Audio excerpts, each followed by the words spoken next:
Today's subject is "It is within." We are told the kingdom of God is not coming with signs to be observed, nor will they say, "Lo, here it is," or "There," for the kingdom of God is within you. Can we take this literally? I look out upon the sea of faces. I see the room, and everything I see seems so completely independent of my perception of it. Is it really within me? When Blake said, "All that you behold, though it appears without, it is within, in your own imagination, of which this world of mortality is but a shadow." Is that true? Everything in this vast, enormous world, is the human imagination the only thing vast enough to contain the immensity of space? Then is the human imagination one with the presence we call God? I identify God with human imagination, and in doing so I close the gap between God and man. Now, if all things are possible to God, I should be able to test this theory. If God truly is my imagination, and all things are possible to him, I should be able to test it. And we are called upon to test it. To test yourself and see, do you not realize that Jesus Christ is in thee? Unless, of course, you fail to meet the test. But how to make the test? How should I go about making the test? Well, first of all, I'm going to ask of you what I ask of everyone that I address. Paul said in his letters to the Galatians, "Let him who is taught share all good things with him who teaches." Now, Paul was not asking for any earthly goods. Let them keep whatever they have. He was asking them to share with him the results of their experiments, that he in turn could take their stories and tell it to others to encourage their faith. So I'm going to ask you to test it, and then share with me the results of your testing. Not only that, your dreams, your visions, I would like to hear them. For that's how God reveals himself to himself in man. We are told, "If there is a prophet among you, I, the Lord, will make myself known unto him in a vision, and I will speak with him in a dream." Now, this is what a friend of mine did here recently. This man, I must tell you, is a very successful, I wouldn't say a businessman, he's a writer. But he's always busy writing for pictures, writing for TV, and his income is enormous. He never misses a meeting in LA, and here recently he sent me this letter. He said, "You've asked me to share with you any experience of mine, such as a vision, a dream, or my practical down-to-earth experiences in the application of this principle." Well, here is a dream. He said, "First of all, I must preface the dream." And then he asked me in his letter if I was familiar with Berkeley Square, where the central character tries to convince the girl that he can move from one century to another, say the 20th century to the 18th century. And then he likens it to someone on a river, and his destination is around the bend. His present is where he is on the boat. His future is around the bend. But someone elevated above the earth, having a view of both sides of the river, would see the man's future and he is present as present. Where that man is going and where he is will be present to the one elevated. But he said, my dream began in this manner. I was the observer from above. I looked down and I saw infinite possibilities of man. You couldn't conceive of a plot, whether it be a plot of a tragedy or some glorious plot, some horrible thing or some marvelous thing, but every conceivable plot that man could ever conceive, everyone was present. Worked out in the most minute detail. And strangely enough, they were all contained in a prone man. Here is the form of a prone man. Now we said, don't ask me how. Infinite states of consciousness, infinite possibilities could be limited by the form of a man. But there it was. I'm only telling you what I experienced. Yet I contemplated this. It was the deadest thing I had ever seen. And yet I shouldn't use the word dead, because something that is dead suggests it must have lived. There's a previous life to it, if it's now dead. So it's simply an inanimate thing. I looked at it, and then I began to awake on Sunset Boulevard, opposite Ralph's supermarket. People were on the sidewalks. There were cars on the street. But everything was frozen. But everything was frozen. Three-dimensional, but frozen. And I knew that I alone could animate them. As I knew that, I myself was frozen. I looked at myself, I'm just like the others, all frozen. And I knew only as I became alive would they become alive. And so I took a step. And I seemed to pass through an invisible curtain.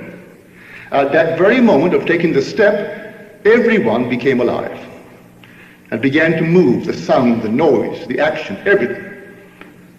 And I knew there was something I was trying to remember. What is it I am trying to remember? I kept on walking. I must have gone a block.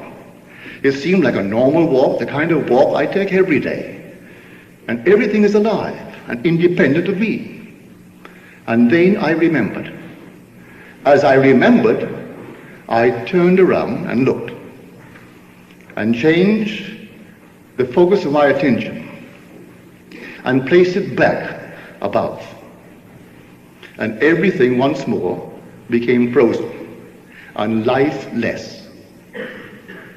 From this exalted state, I remembered I didn't talk to them.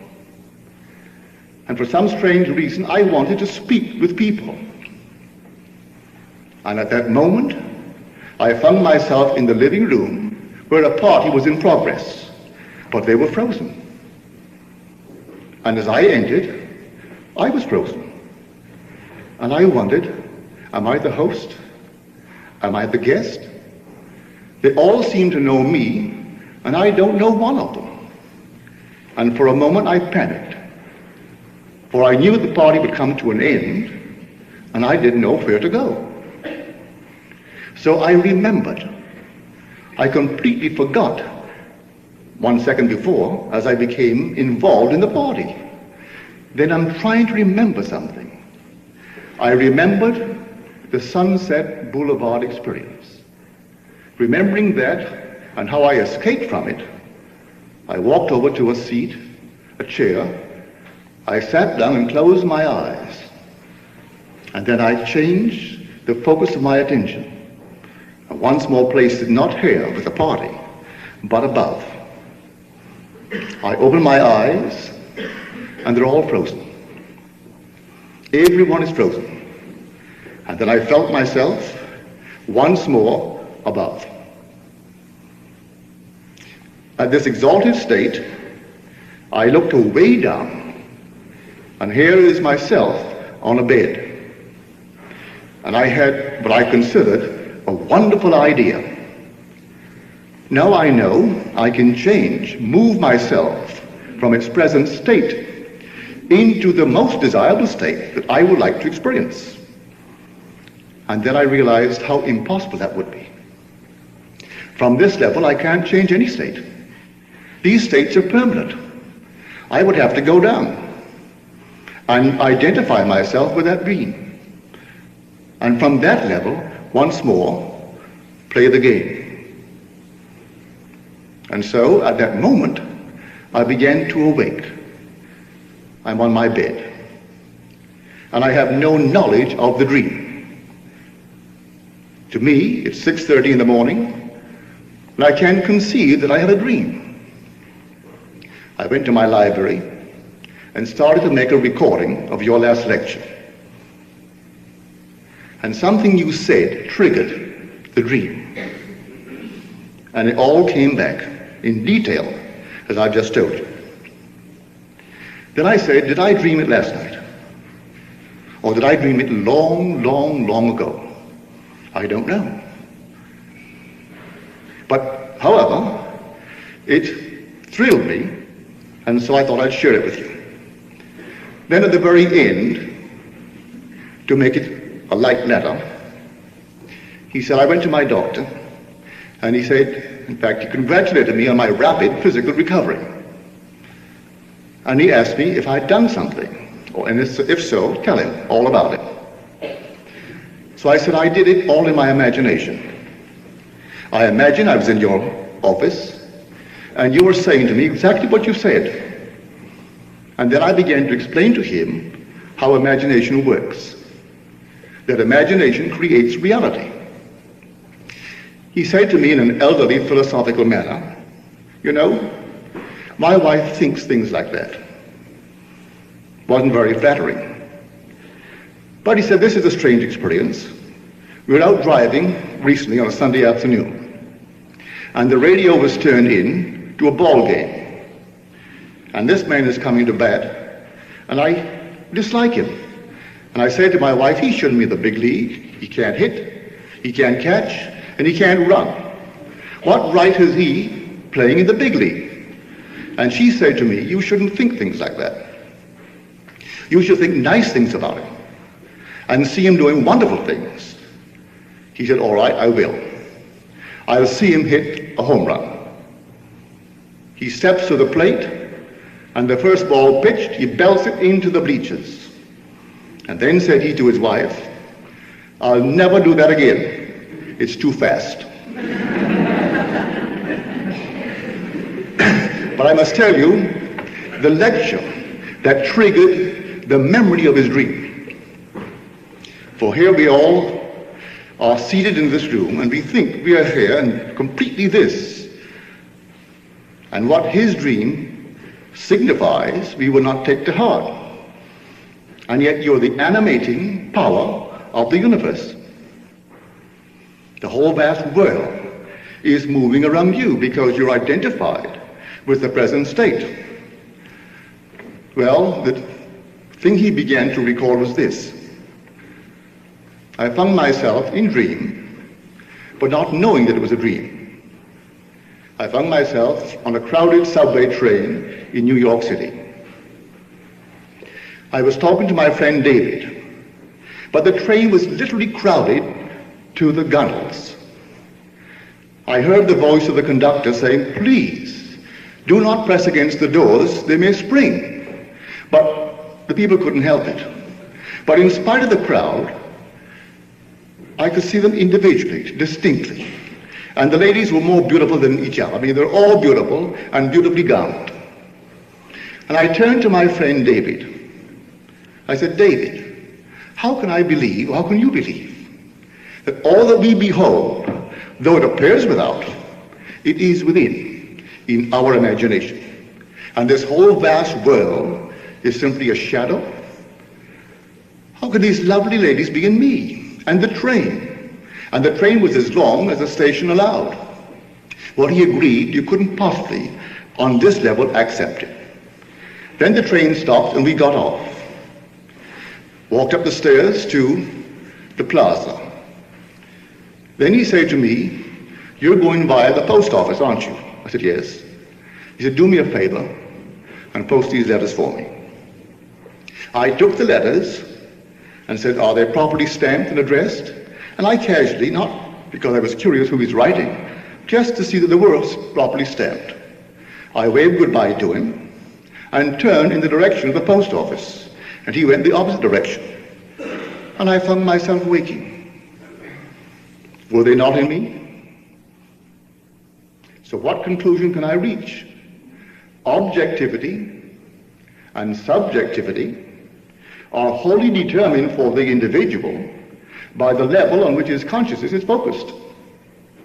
On reflection, it's subjective.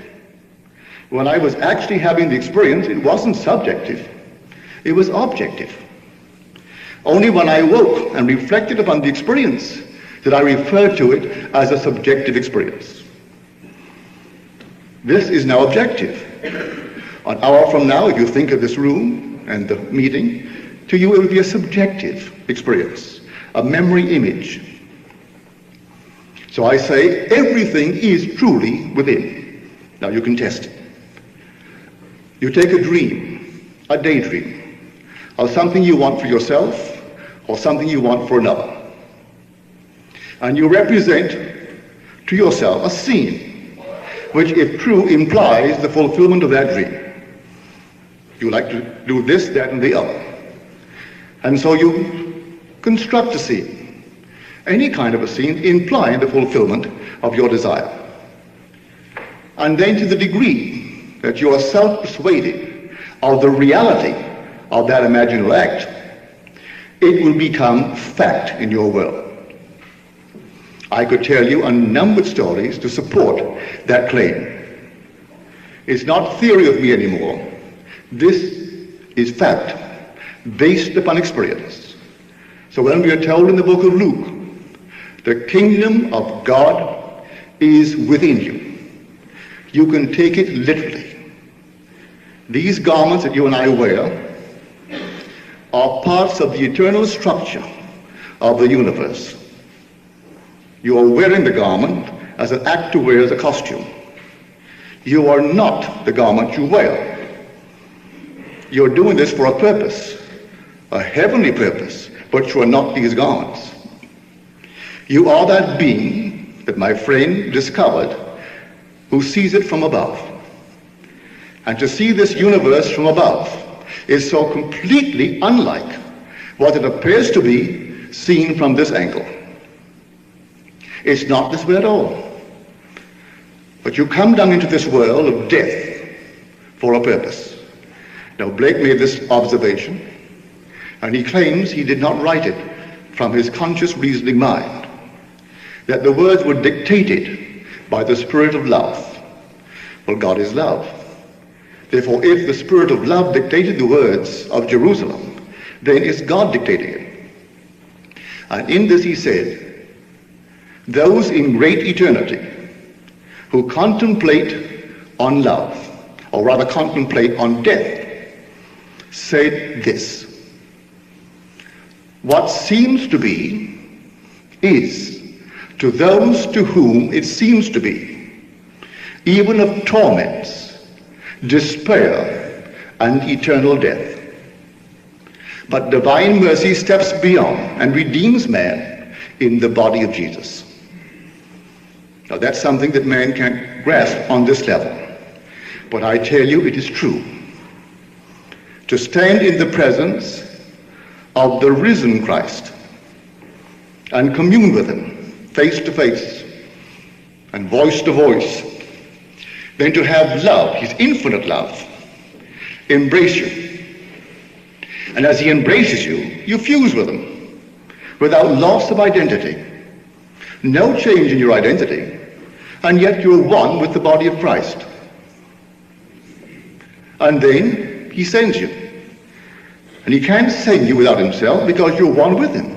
There's no divorcement, no separation from that moment on. So when he makes the statement, divine mercy steps beyond and redeems man in the body of Christ.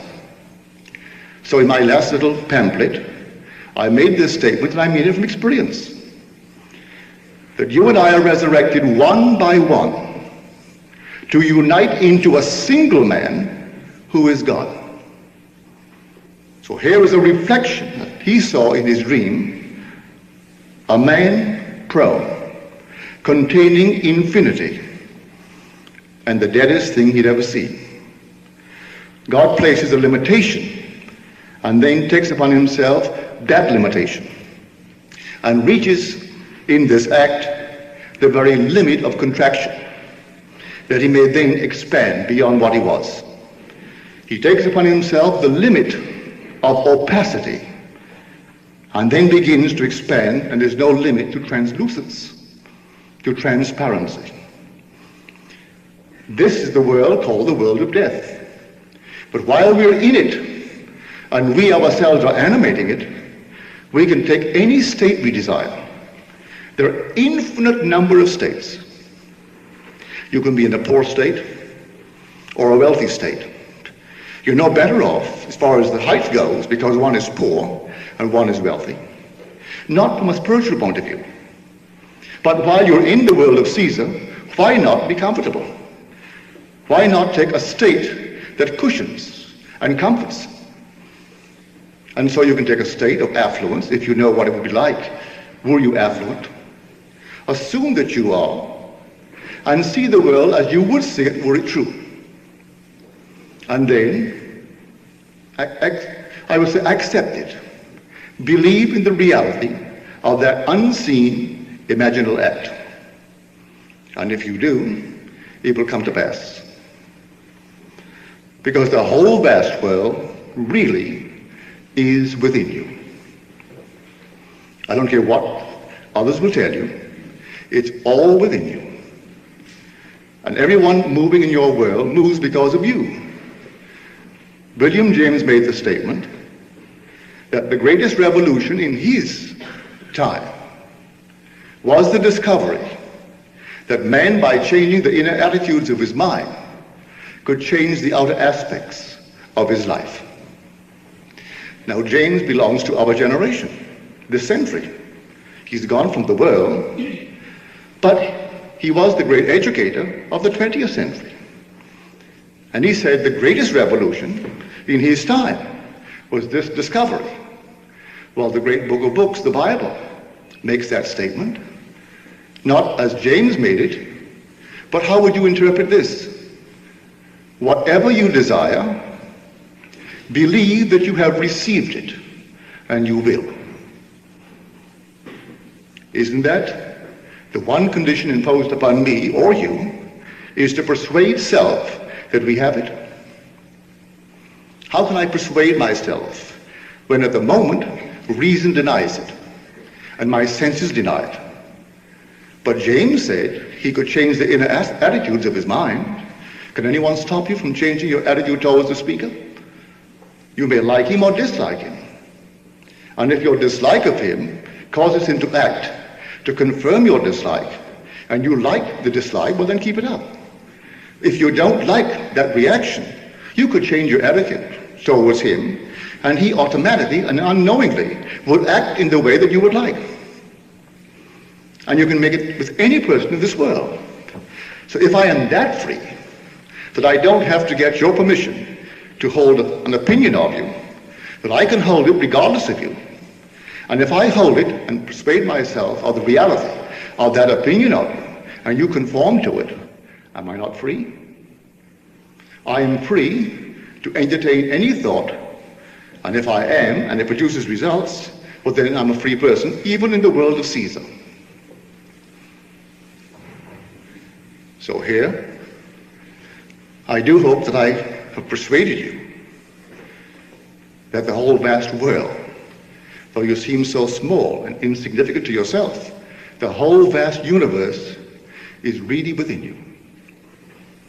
And so you can take it this day and test it. You're invited to test it. And when you get the results, share it with me. Tell me about it. Write me a letter and explain what you did and how it worked. And if you're blessed this night with a vision, I would love to hear it. For God makes himself known to man in vision. And he speaks with a man through a dream. Don't try to interpret the dream. Tell me just what happened. My friend did not attempt to interpret it. He told me exactly what happened when my lecture that he was about to record triggered the memory of the dream. But all through his experiences, what lesson he was learning was this: I have forgotten. I must remember. If everyone could now persuade themselves you're trying to remember something, you lost the memory of it when you came this low in the scale, and you're trying to remember. What he was trying to remember was that exalted position where he saw the whole thing as dead, and he came down into the body of death and completely forgot who he really was. And people are shocked when you tell them that they are Christ. All ends run true to origins. If my origin is God, my aim must be God. As the poet said, you see yonder fields, the sesamum was sesamum, the corn was corn, the silence and the darkness knew, and so is a man's fate born. If I believe what scientists tell me, that my origin is a worm, my end is a worm. If I believe the Bible and my origin is God, my end is God. And I don't have to choose that anymore. I know that from experience. I don't have to speculate about the risen Christ. I don't have to speculate about God being love. I stood in the presence of God and his infinite love. I'm not bending my head when I say God is man. As Blake said, thou art a man. God is no more. Thy own humanity learn to adore. God appears, and God is light to those poor souls who dwell in night, but does a human form display to those who dwell in realms of day. So here, you're wearing the form of God. You are God. He gave you his name. And the name that he reveals to the whole vast world, if you'll take it, is I am. So that's my name forever. It'll be known, I'll be known by it throughout all generations. But we don't stop there. We say, I am John, a poor John, an unknown John, an unwanted John. And these are the limitations and the restrictions we put upon the name of God. But if I will remember the name, I will glorify the name. And only put upon it that which is noble, that which is free. And if I did it, I would walk in that light. So, do me a favor and try it. Try it. And I promise you from my own experience that you'll get the results. You won't have to hound anyone in this world, but no one. Here's a simple little story. 2 weeks ago, just before I closed, I was about to close, and my wife said to me, you know, here's a little unfinished business. A friend of ours owes you some money. You've never asked him for it. You've never written. You've never mentioned it to anyone, but he owes you the money. You're closing up for the entire summer. You will not be here until late fall.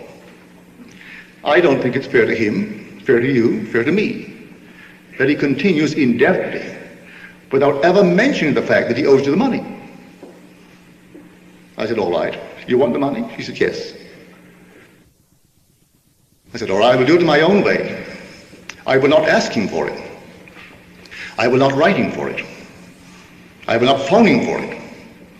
But I will do it in my own way of imagination. So I imagined, first of all, he had the money. You can't get it from someone who has the money. So I first of all assumed he had it. And then I went beyond that. You can have money and be unwilling to pay debts, you know. You may have millions and owe the grocery store and still won't pay it. So I first of all saw him with money, lots of money. And then I saw him willing and eager to pay me. And then I received from him whatever he owed me. This I did on Wednesday. On Friday, the phone rang about 4:30. It was my friend. He hasn't called me in over a year. He said, "Are you busy tonight?" I said, "Yes, I'm lecturing tonight." He said, "That's right, it's Friday night." "Well, my wife and I will come to the meeting tonight." It's perfectly all right. So he came to the meeting. After the meeting, he said, "You ride home with me, and Bill, who's my wife, she'll go home with the one who brought you, and my wife will go with you, with her." So we went over to the parking lot, and he always drove an old jalopy, something falling apart. Well, I saw nothing like that in the lot. And he took me over towards this wonderful Chrysler, the New Yorker model, with everything in it that money could buy. Well, he drove me home. A new car was under 1,000 miles. Not a word was said on the way home about money. Not a word was said at home. The one who drove my wife and his wife home left about 11:15. And then 5 minutes later, she opened her purse and said, "Neville, this is long, long overdue, but I think you'll find it in order," and handed me a check for $1,200. I never asked for it. Never once in the 5 years he's owed it to me did I ever breathe it. And she gave me $1,200. This is how it works. If you believe in the reality of your own wonderful imaginal acts, it came out of the nowhere. And now he has money. Things rolled in for him. He's completely out of debt and free of that feeling of owing friends money over so many, many years. So try it and then share with me the results of your experiment. And now I think I'm going to ask my friends, the ushers, to pass among you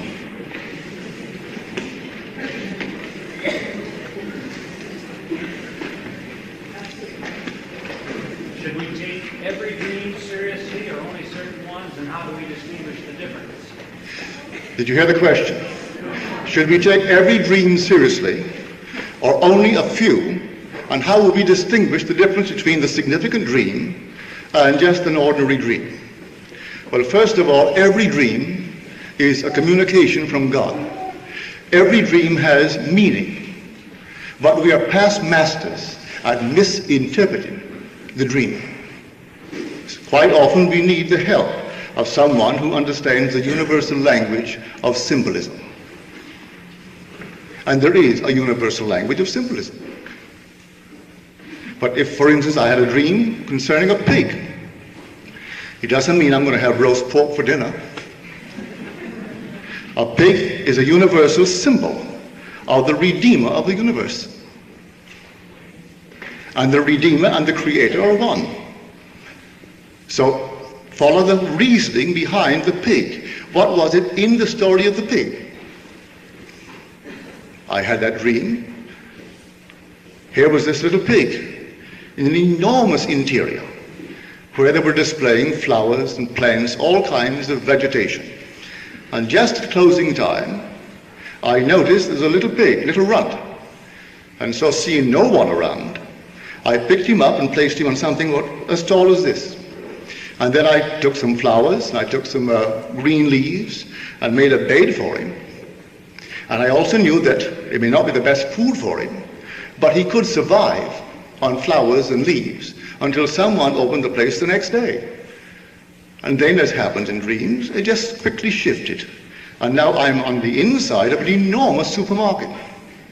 And looking down, here's the pig. And the pig is a tall, thin, rangy fellow, quite thin. When I found him, he was just a tiny runt.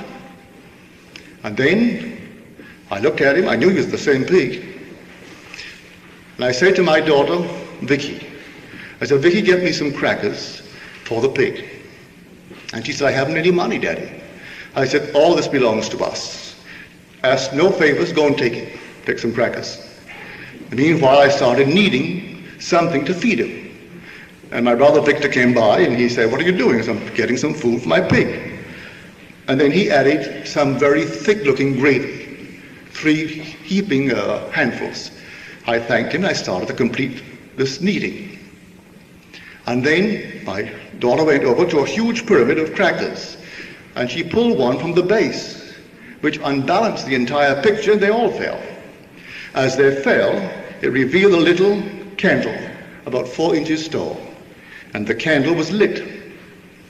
And I said to her, that's my candle. Then the words from Scripture came into my mind, the words of Job and the words of Proverbs. The spirit of man is the candle of the Lord. And when his candle shines upon my forehead, by its light I walk through darkness. So I say to Vicky, do not put the crackers back. That's lit now. It must never be hid again. Never be put under a bed, under a bushel, under anything. Now that that light is lit, it must remain lit. And then I woke. Well, here is the pig, the universal symbol of the Redeemer. When I have found that imagining creates reality and told it, there isn't a day in my life I don't have opportunities to exercise it. The thinness of the pig revealed to me I had not been as faithful to the feeding of Christ as I should have been. He symbolized Christ. And I knew how to feed him by exercising my imagination lovingly on behalf of others. When I saw the opportunity to help and didn't exercise my imagination lovingly on behalf of the other who needed help, I didn't feed him. I am feeding Christ every time I exercise my imagination in a loving manner. So that's the interpretation of that dream. If I didn't know the language of symbolism, I would have wondered, what am I dreaming about a pig? And the whole thing would have seemed so stupid. Yet that was communicating to me my lack of exercising what I knew. Now, everyone knows imagining creates reality, so you can't judge them. But if you know it and you don't exercise it, you are not feeding Christ. Any other questions, please? In terms of these symbols, what does water and rock and water coming out of rock symbolize? Rock, water, and wine, we find it all through the Bible. The rock would be the most literal translation of the Scripture. The most literal. Water is when you see the psychological meaning behind the story. So from that literal story, you bring forth water. You're told in the book of Genesis, he came into the field and the well was covered with a rock, a stone. He rolled away the stone and watered the sheep. And then he rolled it back again. So every man comes to the rock, which is the Bible, the rock of God. He sees, if he knows how to read, he can read it. But he has to turn it into water. So he turns stone into water, getting the psychological meaning of the story. His use of that story, psychologically, converts water into wine. So we are told in Timothy's letter, Paul's letter to Timothy, drink no more water. Use a little wine for your stomach's sake and your many infirmities. In other words, don't completely absorb the psychological meaning all day long and never apply it. Drink a little wine now. Now, if you take that literally, you may go and get plastered. But he doesn't mean it that way. He means take what you know of the truth and use it. The use of it turns the water into wine.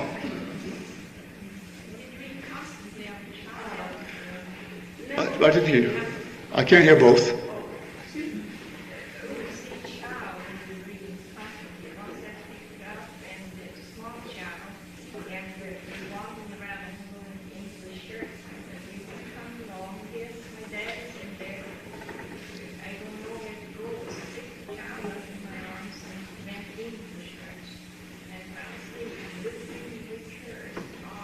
I'm not hearing you correctly. It's a child, you say? Or a child? Well, to be a child is the greatest of all significance. The child is something created. The Christ is always symbolized as a child. Always the child. Christ is the creative power and the wisdom of God. And that power is always personified as a child. Always. In the 8th chapter of Proverbs. And when he created the world, before he brought forth anything, I stood beside him as a little child. And I was daily his delight. For I am his creative power, his wisdom. He who finds me finds life. He who misses me injures himself. He who hates me loves death. And so you find the little child. The day will come, you'll all bring forth the Christ child. Everyone will give birth to Christ and bring forth that power of God wrapped in swaddling clothes in the form of a little babe.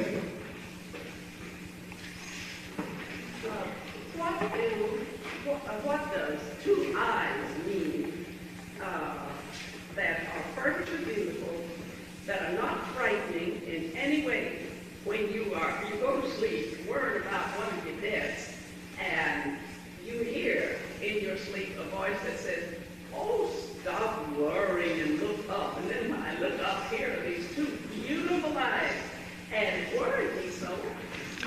Worried you? And had people looking to see if anybody could have thrown a reflection on there. And then it just came to me all of us. Well, I better wait till level comes to see what that was. To me, it's self-explanatory. You go to bed worried about something, and you hear a voice of authority asking you, what are you worrying about? And telling you not to worry, and reveals itself in two glorious eyes. And you are concerned? No. Look upon that as the most wonderful symbol of health. But let us get off the dreams now. And yet, one thing I don't quite understand, when you have a desire and you're in this end and you completely feel the naturalness of it, do you stay in this until it is manifested, or do you stop and maybe a month or two later? no, I wouldn't say that anyone stays in it.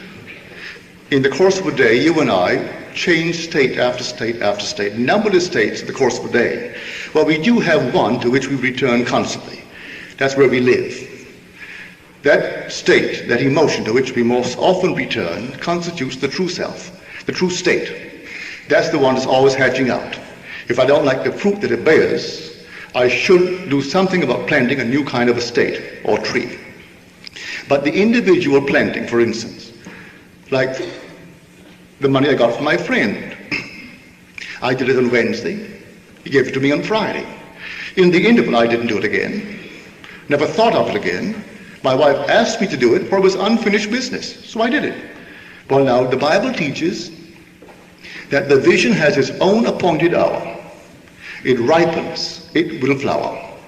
If it be long, then wait, for it is sure and it will not be late. Not be late for itself. No two impregnations have the same interval of time between conception and birth. A child, if it be human, takes 9 months. A horse takes 12. A chicken takes three weeks. And so seeds have their different intervals of time. That's true also of concepts. Man can conceive himself to be this, that, or the other, and then that interval between the conception and its birth is determined by the nature of the conception. Any other questions? In other words, when you conceive this result in your imagination, then you let it go. Always go to the end. The end is where we begin. What would it be like were it true? That's the end, isn't it? I have no concern with the means. I go to the end.